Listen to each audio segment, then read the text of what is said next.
Morning, सुप्रभात, वंदे मातरम विद्यार्थी मित्रों। मैं आनंद सर अपने YouTube channel make account easy with Anand sir में आपका हार्दिक स्वागत करता हूं। दोस्तों, हम लोग अकाउंट पार्ट 1 पार्ट 2 पूरा कर चुके हैं और स्टेट पार्ट 1 कंप्लीट कर चुके हैं। स्टेट पार्ट 2 में मैंने आपको पार्ट 4 लक्ष्य, पार्ट 5 विकलन और पार्ट 1 संभावना शुरू किया था, जो पूरा नहीं करवा पाया किसी भी कारणों से, क्योंकि अब स्कूल क्लासेस वगैरह सब चालू हो गए, जिसकी वजह से समय का अभाव होता है और जगह का भी अभाव होता है कि हम कहाँ बना सकें। लेकिन उसके लिए मैंने आपको कम्युनिटी में एक मैसेज आपके लिए छोड़ा था कि आप जो मैंने स्टेट का पेपर फॉर्मेट बताया है कि किस तरह से हम स्टेट के विषय की तैयारी करें बोर्ड के एग्ज़ाम के लिए, उस पेपर फॉर्मेट को अच्छी तरह से आप देखेंगे उसका वीडियो, तो आपको समझ में आएगा कि अगर हम स्टेट पार्ट 2 में पार्ट 1 और पार्ट 3 यानी पार्ट 1 संभावना और पार्ट 3 जो प्रामाण्य बंटन वाला है, प्रामाण्य वितरण वाला है, वो पार्ट अगर हम नहीं भी पढ़ेंगे तो भी हम 100 मार्क्स का पेपर अटेम्प्ट कर सकते हैं। ऐसे में किसी को नहीं पढ़ने की सलाह नहीं दे रहा हूँ। अगर आप पढ़ रहे हैं या पढ़ चुके हो तो बहुत ही अच्छी बात है, या नहीं भी पढ़े हो और आपके पास समय है तो आप डेफिनेटली पढ़ सकते हो। लेकिन मेरे पास समय का अभाव है क्योंकि अब स्कूल क्लासेस वगैरह सब चालू हो गए हैं। इसकी वजह से मैंने संभावना का आधा वीडियो बनाकर फिर वहाँ से स्टॉप कर दिया था। फिर आप में से कई बच्चों का रिक्वेस्ट आया, जिसकी वजह से मैंने आज ये पार्ट 2, क्योंकि वो कंपलसरी ये पार्ट आपको सीखना ही पड़ेगा, स्टेट पार्ट 2 में पार्ट 2, वो मैंने आज के वीडियो से स्टार्ट करने का सोचा है। तो आज की वीडियो में मैं आपको पार्ट 2 से जुड़ी हुई जो भी थियरी के टॉपिक है वो समझाऊंगा और उसके बाद हम स्वाध्याय को करेंगे। तो दोस्तों, 2021 के जो बोर्ड की एग्ज़ाम होने वाली है, मार्च 2021 में होने वाली थी, जो कोविड की वजह से आगे पोस्टपोन हुई, यानी लगभग मई में 10 मई से आपकी एग्ज़ाम होने वाली है बोर्ड की, उसके सिलेबस के अनुसार जो 30% रिड्यूस हुआ है उसको कट करके मैं इस पार्ट को सिखा रहा हूँ। आने वाले वर्षों में जो विद्यार्थी ये वीडियो देख रहे होंगे उनको ये तो सीखना ही है, इसके अलावा भी जो उनको सीखना है मैं वो धीरे धीरे अपलोड करता रहूँगा। लेकिन इस साल जो 30% कट हुआ है, रिड्यूस हुआ है, उसको निकालने के बाद जो बचता है, जो आपको सीखना है, मैं उसी टॉपिक को ले रहा हूँ। तो स्टेट पार्ट 2 में पार्ट 2 है यादृच्छिक चल और असतत संभावना वितरण। पार्ट 2 का नाम है स्टेट पार्ट 2 में यादृच्छिक चल और असतत संभावना वितरण। दोस्तों, इसमें आपको असतत संभावना वितरण नहीं सीखना है, 30% जो रिड्यूस हुआ उसकी वजह से, और स्वाध्याय 2.1 का आपको नहीं करना है। 2 ही स्वाध्याय है, 2.1 और 2.2। पहले से भी बहुत छोटा पार्ट था और कट होने के बाद और भी छोटा हो गया। स्वाध्याय 2.1 हमें नहीं करना है, स्वाध्याय 2.2 हमें करना है।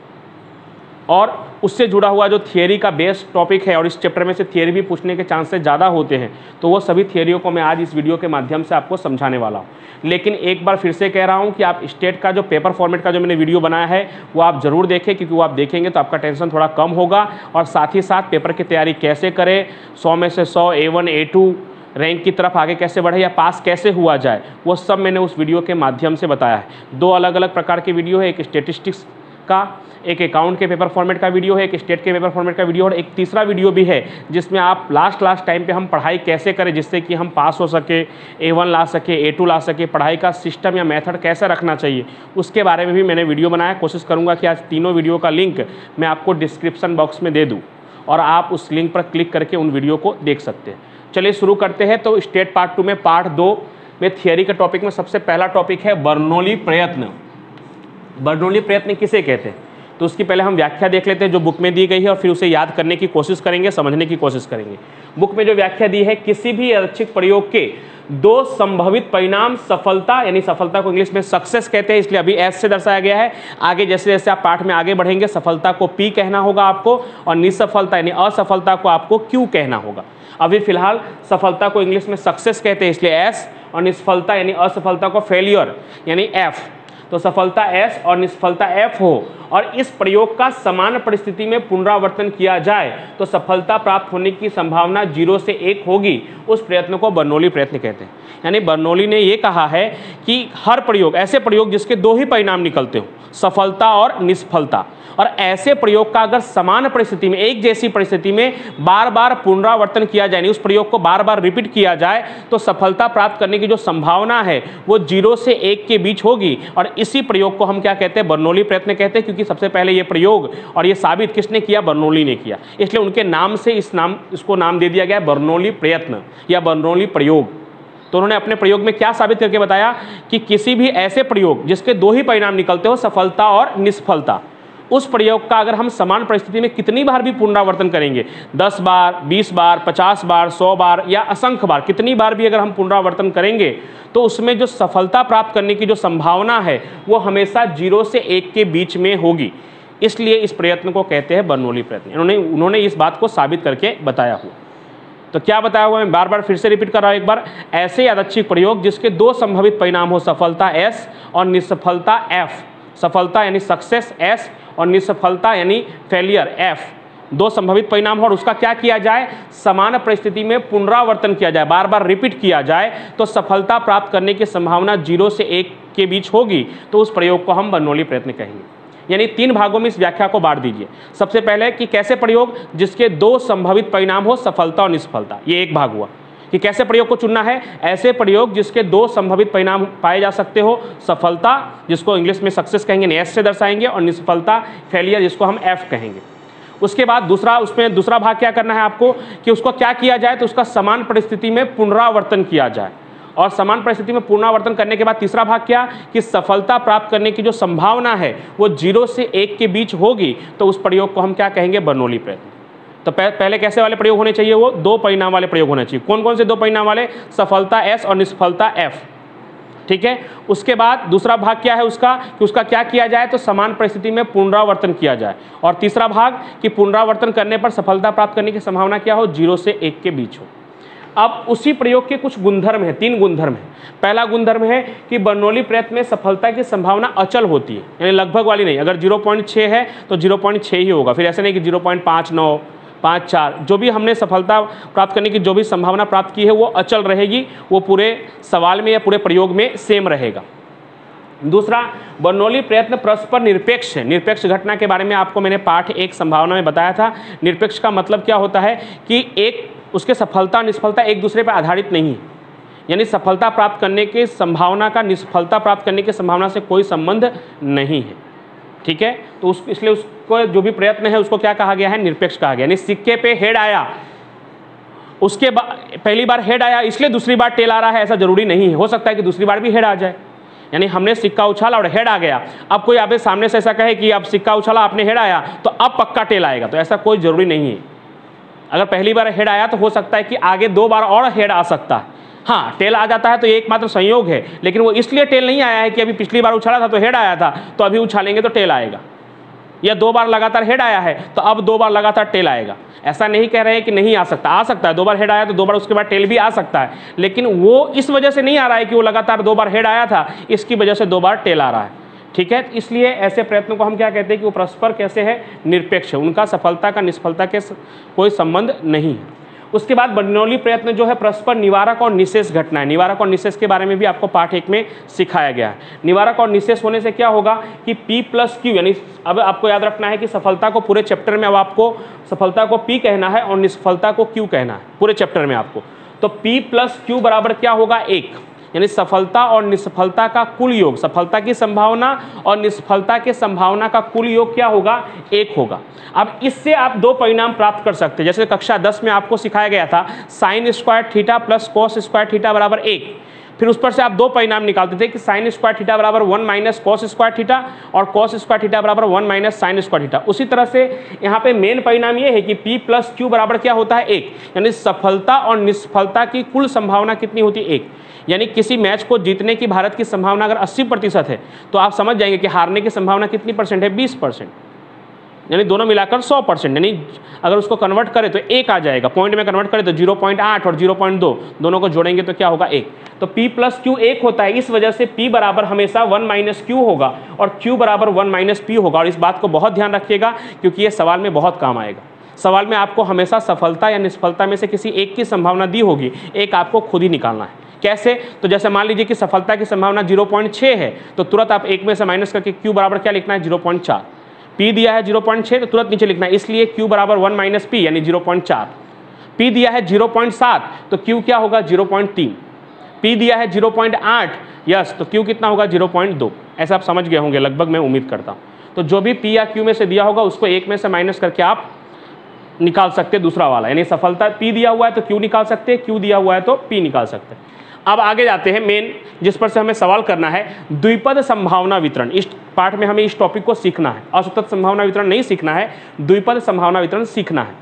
तो द्विपद संभावना वितरण किसे कहते हैं? तो माना कि n बर्नौली प्रयत्न में, यानी हम कोई बर्नौली प्रयत्न को ही ले रहे हैं, उसमें n प्रयत्न, यानी कितना कर रहे हैं वो नहीं मालूम, 2, 4, 5 जितना भी, अगर मतलब मान लीजिए हम 5 बार किसी प्रयोग को कर रहे हैं, एक ही प्रयोग को 5 बार रिपीट कर रहे हैं, तो n हमारा कितना कहलाएगा? 5। तो माना कि n बर्नौली प्रयत्न में से मिलती सफलता की संख्या, अभी n इसलिए लिखा है क्योंकि अभी तो हम सवाल कर नहीं रहे, तो अभी हमें पता नहीं है कि 5 बार कि 10 बार कि 7 बार, तो जितनी बार भी कर रहे हैं तो उसको n नाम दिया है। अगर हम 5 बार प्रयोग का पुनरावर्तन करेंगे तो n कितना होगा? 5। 10 बार करेंगे तो n कितना होगा? 10। तो माना कि n बर्नौली प्रयत्न में मिलती सफलता की संख्या x है, सफलता की संख्या, संभावना नहीं। n बर्नौली प्रयत्न में सफलता की संख्या को अगर x कहा गया है तो x को ही द्विपद यादृच्छिक चल कहेंगे। अगर n बर्नौली प्रयत्न में सफलता की संख्या को अगर x कहा गया है तो उसी x को द्विपद यादृच्छिक चल कहेंगे, और उसी द्विपद यादृच्छिक चल x के संभावना वितरण के निम्न सूत्र को, यानी इस सूत्र को, ये जो सूत्र आपको दिखाई दे रहा है जिसको मैंने कोष्टक में किया है, इस सूत्र को द्विपद संभावना वितरण कहेंगे। बहुत ही आसान व्याख्या है दोस्तों। क्या बोलना है आपको? नहीं याद रहे तो बहुत शॉर्ट में अगर बोलना है आपको, तो द्विपद यादृच्छिक चल x के संभावना वितरण को द्विपद संभावना वितरण कहेंगे, और ये सूत्र आपको लिख देना है। द्विपद यादृच्छिक चल x के निम्न सूत्र को द्विपद संभावना वितरण कहेंगे, या द्विपद संभावना वितरण का सूत्र कहेंगे। क्या है सूत्र? इसको पढ़ेंगे कैसे वो देखिए आप। P ऑफ x यानी प्रोबेबिलिटी ऑफ x, x की संभावना P ऑफ x बराबर NCx, क्या पढ़ना है? NCx P raise to x, P raise to x Q raise to n minus x। Raise to का मतलब होता है ऊपर, घात। हिंदी में अगर पढ़ना चाहे तो NCx P के घाते x और Q के घाते n माइनस x। P यानी यहाँ पे P क्या है? तो P सफलता है और Q निसफलता है। X क्या हो सकता है? तो X 0 से लेकर n तक हो सकता है। यानी कहने का मतलब अगर n 6 है तो X जो है वो 0 से लेकर 6 तक कुछ भी हो सकता है। n अगर 4 है तो X 0 से लेकर 4 तक हो सकता है।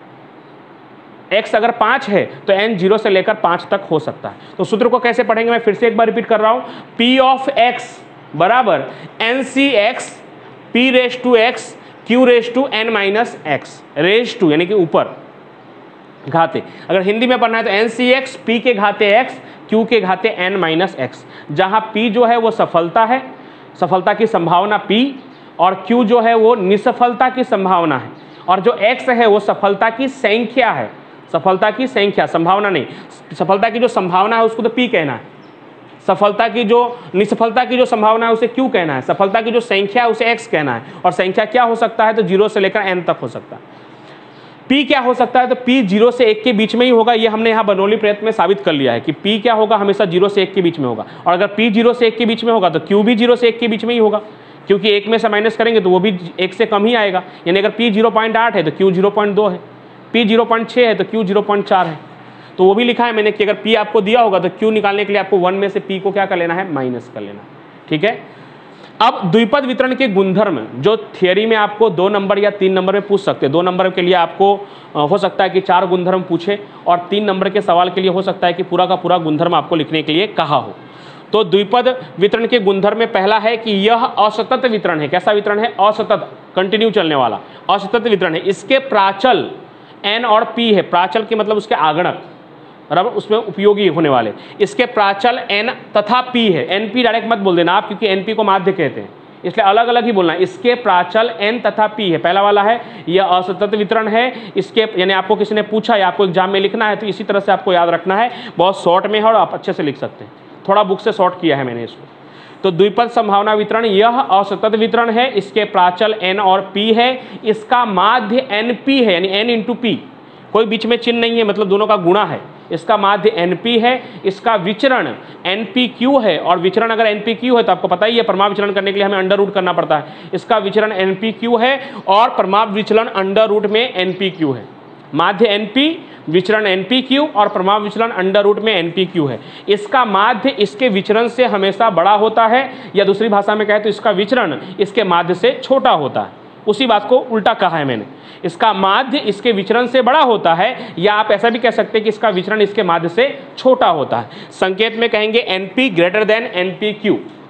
फिर उसके बाद है पांचवा, छठा 7वां 8वां में एक कॉमन वर्ड है कि n के किसी भी मूल्य के लिए, छठे में भी वही लिखा हुआ है, 7वें में भी n के किसी भी मूल्य के लिए और 8वें में भी n के किसी भी मूल्य के लिए, यानी n जो भी हो, 2 हो, 5 हो, 10 हो, 15 हो, n के किसी भी मूल्य के लिए अगर p छोटा है 1/2 से, 0.5 से अगर p कम है तो धन विषमता, p बराबर है 1/2 के यानी 0.5 के बराबर है तो उसे शून्य विषमता या सममित आवृत्ति वितरण कहेंगे। दोनों नाम मैंने इसलिए लिखा है दोस्तों कि कई बार सवालों में सममित लिखा होता है तब आप नहीं समझ पाते, इसके लिए शून्य विषमता या सममित आवृत्ति वितरण दोनों एक ही हुआ।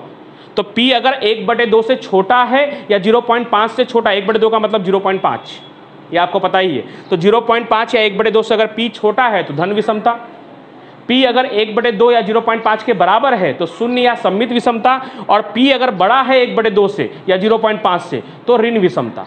तो ये आज हमने क्या सीखा है, तो आज हमने बर्नौली प्रयत्न के गुणधर्म, द्विपद संभावना वितरण का अर्थ, द्विपद संभावना वितरण के सूत्र और द्विपद वितरण के गुणधर्म को सीखा है, जो महत्वपूर्ण थियरी का टॉपिक है चैप्टर के लिए।